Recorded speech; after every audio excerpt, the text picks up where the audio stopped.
Hello दोस्तों, एक बार फिर से वेलकम है आपका इंडियन पिटारा पर। आज जो वीडियो आपके सामने पेश है ये Maharashtra board of secondary education में 12वीं का जो चैप्टर है बिग डेटा उसके ऊपर है। तो इसमें ये चैप्टर क्या कहता है इसके ऊपर हम चर्चा करेंगे, क्योंकि ये वीडियो थोड़ा लंबा हो जाता अगर इसे एक ही पार्ट में बनाया जाता, क्योंकि बहुत सारी इन्फॉर्मेशन है। तो इसलिए इसे दो भागों में मैंने डिवाइड किया है। ये इसका पहला पार्ट है और इसका जो दूसरा पार्ट है वो भी चैनल पे मौजूद है। नीचे डिस्क्रिप्शन में उसका लिंक दिया हुआ है, तो उस लिंक पे जाके आप दूसरे वाले भाग को भी देख सकते हैं। तो क्या है ये, किस टॉपिक पे ये बिग डेटा जो चैप्टर है आधारित है?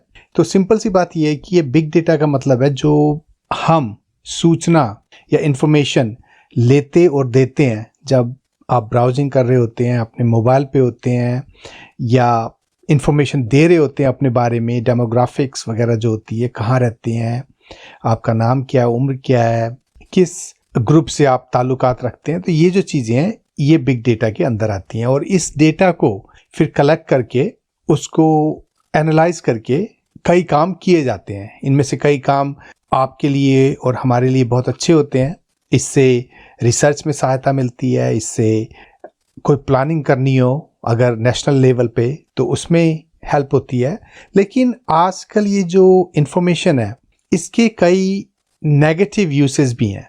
आपको टारगेट किया जाता है कि आपकी बाइंग हैबिट्स क्या है, आपकी स्पेंडिंग हैबिट्स क्या है, आप कितना कमाते हो, कितना खर्च करते हो, किन चीज़ों पे आप पैसा खर्च करते हो, कौन सी चीज़ें ऐसी हैं जो आपको किस तरह के एडवर्टीजमेंट दिखाया जाए जिससे कि आप उन चीज़ों को खरीदें। तो मैनिपुलेशन जो होती है डेटा की वो भी बिग डेटा के अंदर ही आता है और बहुत सारी कंपनियां करती हैं, चाहे आप गूगल पे हो, चाहे आप यूट्यूब पे हो, इंस्टाग्राम पे हो, फेसबुक पे हो, टू नेम अ फ्यू। तो बिग डेटा के जहां बहुत फ़ायदे हैं वहां बहुत नुकसान भी हैं। पिछली बार जब अमेरिका में डोनाल्ड ट्रंप के चुनाव हुए थे तो उसमें एक यूके की कंपनी थी, मुझे लगता है उसका नाम था कैम्ब्रिज एनालिटिकल, और उस कंपनी ने जो डेटा लेकर उसका यूज किया था उसके कारण कहते हैं कि ट्रंप को अपने इलेक्शन में बहुत ही आसानी हुई थी। डेटा को एनालाइज करके उसको मैनिपुलेट करके इस तरह से पेश किया गया कि ट्रंप के पॉलिटिकल कैंपेन को उससे बहुत फायदा हुआ। तो ये जो सारी चीजें बाद में उस कंपनी को क्लैरिफिकेशन भी देना पड़ा और शायद बाद में उस कंपनी को हटाया भी गया, ये सारी चीजें थी। तो आप देख सकते हो कि डेटा जो है आजकल के माहौल में बहुत बड़ा काम करता है। तो चलिए शुरू करते हैं इसको। Big data, big insights, what is big data? तो ये जो डेटा है इसके अंदर झांकते हैं हम और किन चीजों को बिग डेटा के नाम से बुलाया जाता है। There is a revolution in the lifestyle of people which has been affected by big data. लोगों की जीने की जो शैली है उसमें भी बहुत बड़ा चेंज आया है, रेवोल्यूशन आया है बिग डेटा के कारण। Our food habits, our healthcare, our traveling, our scientific pursuits, you name it, and everything has changed 360 degrees. हम क्या खाते हैं, हम स्वास्थ्य में क्या लगाते हैं, कैसे ट्रैवल करते हैं और साइंस के जो परसूट्स हैं उस पर किए जाने वाले जो काम है, इन चीज़ों में भी बिग डेटा का यूज होता है। और इस कारण हमारी जो लाइफ है इसको इसने 360 डिग्री घुमा दिया। मतलब अचानक बहुत बड़ा चेंज आ गया है। आज से 20-25 साल पहले डेटा कलेक्ट करने के लिए फेस टू फेस जाना पड़ता था या आप टेलीफोन कर सकते थे, लेकिन आजकल घर बैठे बैठे डेटा कलेक्शन किया जाता है। कंपनी अपने हेडक्वार्टर्स में बैठ के अपने सर्वर्स, अपने कंप्यूटर, अपनी एल्गोरिदम उसको यूज करके आपका डेटा वो कलेक्ट करते हैं। The massive data available with us can really work wonders. तो ये जो डेटा है ये कोई छोटा डेटा नहीं होता, ये इतना बड़ा होता है कि इससे बहुत सारे चमत्कार किए जा सकते हैं। Friends, do you know what happens when we like a post on Facebook और share a post on WhatsApp, visit any website, make online purchases और वॉच वीडियोज? तो दोस्तों आप जानते हो क्या होता है जब आप व्हाट्सएप पे जाते हो, फेसबुक पे जाते हो या ऐसी किसी वेबसाइट पे जाते हो, तो आपने जो वहां पे देखा होता है, एंट्री की होती है, कुछ यूज किया होता है, तो उन चीजों का क्या हाल होता है? क्या आपको पता है इसके बारे में? Yes, Whatever activity we do online is recorded, monitored and analyzed. हाँ, आप जो भी करते हो ऑनलाइन उसको रिकॉर्ड किया जाता है, उसको मतलब कंपनी समेट लेती है, उसको देखा जाता है कि क्या किया गया था, इस बंदे ने जब नेट को चलाया था तो कौन कौन सी चीज़ें हुई थी, और फिर उन चीज़ों को एनालाइज किया जाता है, मतलब उसका विश्लेषण किया जाता है कि इसके क्या कारण हो सकते हैं या इसको हम किस तरह से यूज कर सकते हैं, etcetera. So a huge amount of data is collected. तो दूसरे शब्दों में आपको बोला जाए तो बहुत बड़ा एक डेटा जो संख्या है उसको कलेक्शन किया जाता है. Let me give you an idea of how huge the data might be. अब मैं एक छोटा सा उदाहरण आपको देता हूं कि ये डेटा कैसे यूज किया जाता है. Big data can be petabytes और exabytes of data consisting of billions, trillions of records of millions of people, all from different sources. तो ये जो बिग डेटा है इसका जो साइज है वो अब इतना बड़ा हो चुका है कि पेटाबाइट्स और एक्साबाइट्स में इसको काउंट किया जाता है. अब जैसे कि आपका कंप्यूटर है, आपका फ़ोन है, उसमें 16 GB, 100 GB, 200 GB शायद हो, और कंप्यूटर में शायद 1000 GB हो, 2000 GB हो. लेकिन ये जो डेटा है ये ऐसे 1000 GBs को मिलियंस में ले जाते हैं, मतलब बहुत बड़ी संख्या है जो कि शायद हमें कभी लिखने की जरूरत भी ना पड़े पेन और पेंसिल लेके. तो ये पेटाबाइट और एक्साबाइट्स डेटा या नंबर्स की वो संख्या है जो कि खरबों नील्स, पता नहीं आप लोगों ने खरब, नील, संख जैसे संख्या के शब्द पढ़े थे या नहीं पढ़े थे, तो ये उनसे भी ऊपर चली जाती हैं ये संख्या. और ये जो डेटा है ये लाखों लोगों, मिलियंस ऑफ पीपल से लिए हुए होते हैं और बहुत सारे सोर्सेस से होते हैं. कोई मोबाइल चला रहा होगा, कोई कंप्यूटर पे होगा, कोई किसी वेबसाइट पे होगा, कोई वीडियो देख रहा होगा. तो ये जो है सारे सोर्सेज के डेटा कलेक्शन के माध्यम हो जाते हैं. For example web sales, customer contact centre, social media, mobile data and so on. और जैसा कि मैंने आपको बताया ये जो सारे सोर्स हैं, मोबाइल हो गया, वेबसाइट्स हो गई, तो इन चीज़ों से ये डेटा आता है. The data available to industries and companies is enormously increasing in volume. तो इन कंपनियों के पास इतना डेटा आता है कि उसको रखने के लिए एक छोटा शहर ही बस जाए इतनी जगह चाहिए होती है कई बार. Variation, velocity, veracity and value. और ये जो डेटा है ये इतना ह्यूज होता है वॉल्यूम में और तरह तरह का होता है. वेरिएशन में वेलोसिटी, इसकी जो गति होती है बहुत तेजी से ये कलेक्ट भी होता है. और ये जो वेरासिटी से मतलब हो गया जो इसकी प्रामाणिकता होती है, जो इसका सत्य होता है, ये भी बहुत तरीके से आता है. एंड वैल्यू, और इसकी जो कीमत होती है वो भी बहुत ज़्यादा होती है. अब कीमत इसलिए होती है कि ये जो डेटा आता है तो कंपनियां इसे फिर फायदे के लिए भी यूज कर सकती हैं. Such a big data is easy to obtain but so massive that it challenges the current computing technologies, and hence big data analytics is used to give insights that were previously incomprehensible. और ये जो इतनी भारी मात्रा में जो data आता है वो इतना बड़ा मैसिव होता है कि इसको रखने के लिए, इसको कलेक्ट करने में भी परेशानियां आती हैं, चैलेंजेज होते हैं. और इसको फिर संभाल के रखने के लिए भी कंप्यूटिंग जो टेक्नोलॉजीज होती हैं उनको भी लगातार अपडेट किए जाने की जरूरत होती है. मतलब नई नई टेक्नोलॉजी उसमें भी लाने की जरूरत होती है ताकि वो इस डेटा को बारीकी से, महीनता से, नाइसली, फाइनली एनालाइज कर सकें. और ये जो चीज़ें आजकल हो रही हैं डेटा के साथ, जिस तरह से इन्हें ट्रीट किया जाता है, जिस तरह से इन्हें यूज़ किया जाता है, वो अब से पहले शायद सोचना भी मुश्किल था, इनकॉम्प्रिहेंसिबल. वो इसलिए कि 20-25 साल पहले अगर आप इस डेटा को हाथ से लिखते तो शायद इस दुनिया की जिंदगी निकल जाती और वो लिखा ना जा सकता अगर इतना डेटा जो आजकल मिलता है. लेकिन आज जो कंप्यूटर की टेक्नोलॉजी है वो किसी भी काम को बहुत बड़े साइज में कर सकती हैं. Big data analytics is the complex process of examining large and varied data sets or big data to uncover information. अब big data analytics का मतलब होता है किसी चीज को छानबीन करना, उसको कुरेदना, उसको अलग थलग करके देखना कि ये क्या, अन्वेषण जिसे कहते हैं हिंदी में। और ये जो बिग डेटा है, जो इतना बड़ा डेटा है, इसकी छानबीन करना, इसको मतलब क्रमबद्ध तरीके से रखना अपने आप में भी एक बहुत बड़ा कॉम्प्लेक्स प्रोसेस है, बहुत ही जटिलता से भरा हुआ है ये, क्योंकि डेटा इतना बड़ा है और इतने अलग अलग जगह से इतने अलग अलग चीजों के बारे में होता है कि इसको समेटना और या अलग अलग ग्रुप में रखना भी अपने आप में एक चुनौती होता है।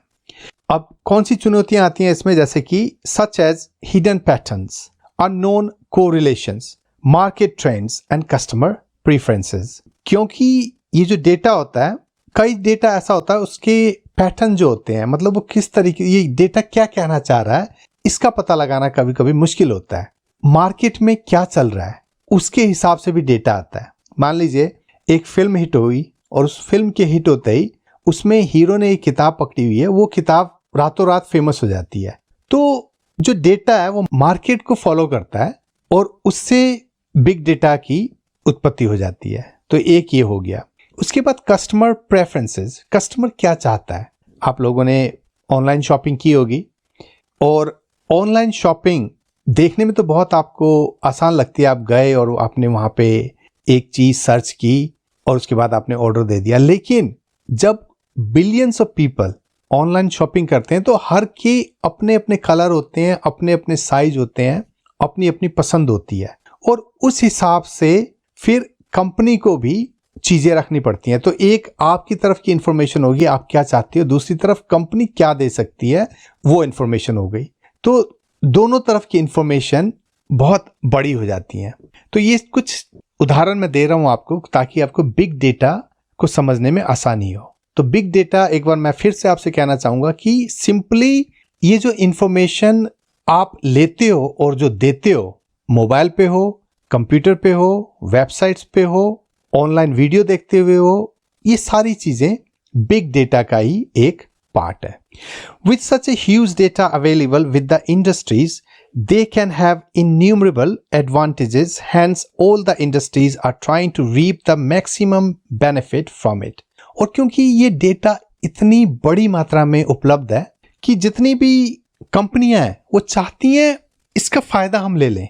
और ये डेटा है बहुत सारी इंडस्ट्रीज से आती हैं। तो एक इंडस्ट्री वो हो गई जो कंज्यूमर है, जो डेटा दे रहा है, और एक इंडस्ट्री से यहाँ मतलब है उन लोगों का जो डेटा ले रहा है। तो डेटा देने वाले में जनता, कंज्यूमर जैसे लोग आते हैं और डेटा लेने वाले में कंपनीज आती हैं, जैसे कि गूगल हो गई, आपकी एक मार्केटिंग कंपनी हो गई, आपकी एक ट्रैवल कंपनी हो गई। तो ये जो चीज़ें उन डेटा का यूटिलाइज करती हैं कि कैसे ये जो डिमांड है इसको हम पूरी करें और उससे फ़ायदा लें। Many industries have advance by miles from their competitors. और मैनी इंडस्ट्रीज, इनमें से बहुत सारे उद्योग या जो कंपनियां हैं वो रातों रात इतने आगे बढ़ गए हैं अपने जो उनके कॉम्पिटिटर्स हैं, जो उनके साथ दूसरे सिमिलर इंडस्ट्री में काम करने वाली कंपनियां हैं।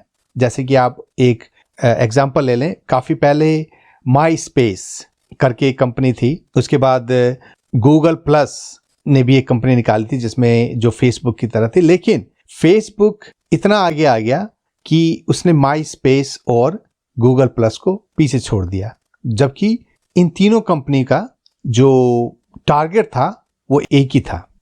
It is not the amount of data that is important, but what the organization do with the data is what matters. और जो डेटा आता है, कई बार इससे फर्क नहीं पड़ता कि वो डेटा एक बाल्टी है या एक टैंकर है, मतलब यह छोटा या बड़ा है, लेकिन इस पे फर्क पड़ता है कि जितना भी डेटा अवेलेबल है उसको कंपनीज या जो उसको यूटिलाइज कर रहा है किस तरह से यूटिलाइज करता है। Uses of big data, big data के देखिए यूज कहाँ कहाँ होते हैं। लोकेशन ट्रैकिंग, कि कौन सी चीज या कोई आदमी किस जगह पे है इस बारे में ये लोकेशन डेटा देता है। Big data has been useful in identifying and tracking the exact location of a place. अब बिग डेटा से क्या होता है कि किसी जगह की एग्जैक्ट पोजीशन क्या है, ठीक है, उसका पता चलता है। ये GPS and Google maps make use of big data. अब जो जीपीएस है, जीपीएस का मतलब होता है ग्लोबल पोजीशनिंग सिस्टम, कि आप किस जगह पे खड़े हैं उस जगह की एक एग्जैक्ट लोकेशन होती है। उस लोकेशन को जब डेटा के थ्रू इंटरप्रेट किया जाता है तो एकदम सटीक जगह वो बताती है। ठीक है, तो ये जीपीएस आपने कार में देखा होगा, आपने मैप में देखा होगा, आपको रास्ता बताते हुए चलती है, तो ये भी जीपीएस का एक हिस्सा है। गूगल मैप भी वही है। जब आप गाड़ी चला रहे होते हैं या किसी बस में, ट्रेन में होते हैं, तो आपको पता चलता है कि मैं एग्जैक्ट किस जगह पे हूँ। ये भी डेटा के कारण ही होता है। With geographic positioning and radio frequency identification sensors, we get the real-time data about traffic. अब ये भौगोलिक जो पोजीशन होती है कि कोई चीज कहाँ पे है, इसको पता लगाने वाले सेंसर जो होते हैं वो काम कर रहे होते हैं अपनी जगह पे, और उसके कारण ट्रैफिक किसी रोड पे कितना बड़ा है या कम है, इस बारे में हमें पता चलता है। Congestion on a particular route, किसी जगह पे भीड़ है, कंजेशन, तो उसके बारे में हमें पता चलता है। Information if the route is closed और if it is a one way route, हमें इससे इसका भी पता चलता है कि ये जो रास्ता है ये बंद है या सिर्फ ये जाने जाने के लिए है या सिर्फ आने आने के लिए है, one way. Understanding accident prone area etcetera. और इसके साथ ही ये जो डेटा हमें ये भी बताता है कि किस जगह पे एक्सीडेंट ज़्यादा होते हैं। तो ये सब चीज़ें जो हैं फिर डेटा के ही कारण से होती हैं, क्योंकि ये डेटा कलेक्ट होते रहते हैं कि किस समय में यहाँ पे ज़्यादा भीड़ हुई थी, किस समय यहाँ कम हुई थी, यहाँ पे कितने एक्सीडेंट हो चुके हैं। तो ये सब डेटा जो है एक रखा जाता है। You can plan your own route according to the travel time and the transportation of goods. और इन चीज़ों के कारण आप अपनी जर्नी जो है उसको प्लान कर सकते हैं, और इसके साथ ही ये जो सामान आता जाता है इसको भी सही तरीके से भेजा जा सकता है। तो यहाँ कहने का मतलब ये है कि अगर आपको लगे नहीं 12 बजे भीड़ बहुत होती है, क्योंकि आपको डेटा बता रहा है, तो आप कहेंगे नहीं मैं सुबह जाता हूँ, सुबह वहाँ पे जो है ट्रैफिक इतना नहीं होता। और यही बात जो है, ट्रांसपोर्टेशन अगर करनी है किसी चीज़ की, किसी चीज़ को ले जाना है किसी कंपनी ने, जैसे ट्रक वगैरह हो गए, तो वो भी उसी तरीके से इसको प्लान कर सकते हैं। If you have ordered something online you can track the location of your goods in transit.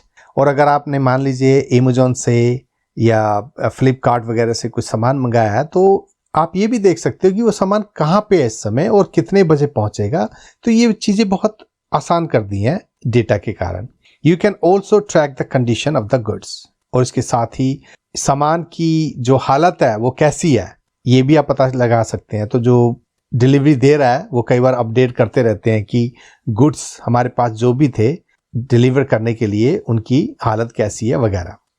This has immensely helped the logistic companies to reduce risks in transport, improve speed and reliability in delivery. और इस data के कारण, क्योंकि हर कोई check कर सकता है कि कैसे, किस वक्त, कितनी तेज या कितने धीमे ये रूट हमें पड़ेगा, तो उस हिसाब से प्लानिंग करते हैं। और immensely help the logistic companies, बहुत बड़ी मात्रा में लॉजिस्टिक कंपनीज का मतलब होता है जो सामान को इधर उधर ले जाने वाली कंपनी होती हैं, उनको बहुत फायदा हुआ है इस डेटा के कारण, क्योंकि वो अच्छी तरह से प्लान कर सकते हैं, अच्छी स्पीड दे सकते हैं और रिलायबिलिटी दे सकते हैं। क्योंकि अगर आप कस्टमर को ये विश्वास दिलाने में काबिल हैं कि आपका सामान जो है कल सुबह 2 बजे तक पहुंच जाएगा, तो अगली बार कस्टमर शायद आप ही को चूज करे, क्योंकि आप उसको रिलायबली सामान देते हो। Understanding the weather patterns. अब इसके साथ ही जो डेटा है इससे मौसम के फेरबदल में क्या सहायता हमें मिलती है। There are weather sensors and satellites set up all around the globe. Weather को जानने के लिए संसार में हर तरफ सेंसर्स और सैटेलाइट्स, उपग्रह लगे हुए हैं सारी दुनिया में। Huge amount of data is continuously being received from them. और ये जो है डेटा बताते रहते हैं आपको, हर सेकंड में ये डेटा रिसीव करते हैं कि वेदर कैसे चेंज हो रहा है, कहाँ पे ज़्यादा प्रेशर है, कहाँ पे बादल बन रहे हैं, कहाँ पे तूफान आया है, उस तूफान की क्या क्या मतलब कॉन्सिक्वेंसेज होंगे। तो ये जो चीज़ें हैं ये डेटा कलेक्ट होता रहता है। They help us to understand the weather and help in weather forecasting. और इन चीज़ों से क्या होता है कि हमें मौसम को समझने में आसानी होती है, और फोरकास्टिंग, हम मौसम के बारे में बता सकते हैं कि कल मतलब क्या होगा, कहाँ पे बारिश होगी, कहाँ पे ज़्यादा धूप होगी वगैरह। Weather patterns give us warning of the impending natural calamities like floods, earthquakes, tsunami etcetera. और ये जो डेटा से हमें पैटर्न मिलता है कि पिछले साल या पिछले 5 सालों से इस समय इस जगह पे ये मौसम रहा है, तो इन चीज़ों को जानकर हमें क्या होता है कि जो आने वाली भयानक चीज़ें हैं, नेचुरल भयानक चीज़ें जैसे कि क्लाइमेटीज जिसे कहते हैं, जैसे कि बाढ़, भूचाल हो गए, अर्थक्वेक, सुनामी वगैरह हो गए, तो इनके बारे में हम पहले से लोगों को बता सकते हैं। Necessary preparation to combat them can be made well in advance. और जो करना चाहिए ऐसे वक्त पे कॉम्बैट, इन चीज़ों से लड़ने के लिए, तो हम वो इनके आने से पहले उन चीज़ों का बंदोबस्त कर सकते हैं।